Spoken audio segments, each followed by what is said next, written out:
Maqabane wamsholozi sesibuyile-ke siyi-MK Newsroom. Niyazi-ke nanhle siniphathele ey'sematheni ey'nohlonze. Lalelani-ke namhlanje besivele saqopha umlando kakhulu bafana, siwuqophe kakhulu umlando namhlanje. Savele sahlasela emarenki, into engakaze yenzeka emlandweni yase-South Africa. Ngiyanitshela MK iza nemilando yodwa, siza ney'nto ezintsha. Lalela itheku salivala lonke amarenki onke sawavala sathi hhayi mani. Khona abantu abahlezi bekhohlakala kodwa ababalulekile kuthina osomatekisi. Hayi, abasibukelanga kamnandi nanebona nje la sesiyadansa la kumnandi.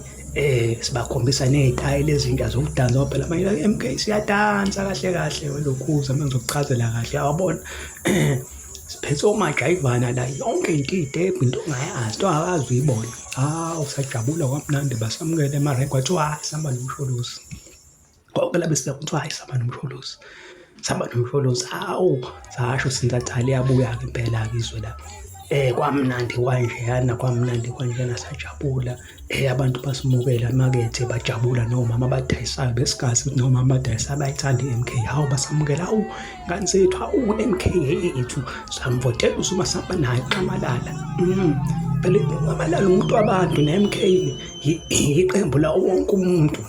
Konke la sifika khona basamukela, hawu siyanithanda nina. Yabo nje la bashayela amahuthi bhabhu konke amatraki nabantu abadlulelayo bathi hawu sihamba naye MK. Lento ngiyayiqala nqa lokhu kwathi inhlungu. Ngiyakuchazela-ke lokhuza ungasali nawe kulo mlando. Nakhu sithi waqhamuka nayo insizwa la ibifaka isikibha se-FF. Hayi bafethu ngeke hlezi ngizwa ngomkhonto lesikibha bengisigqoke ngephutha. Mase-ke soba nangu umkhonto bafethu angisaniyeki ngiphansi isikibha lesi se-FF ngizosiya. Sathi hhayi iqembu lakho wathi ngiyayithanda kodwa manje sengibone nathi inhlangano enkulu ezongikhipha ehluphekeni. Lithi nawo ngempela ubani ngibona nje la ngixakekile kodwa sengithembe ngibona nanku i-MK.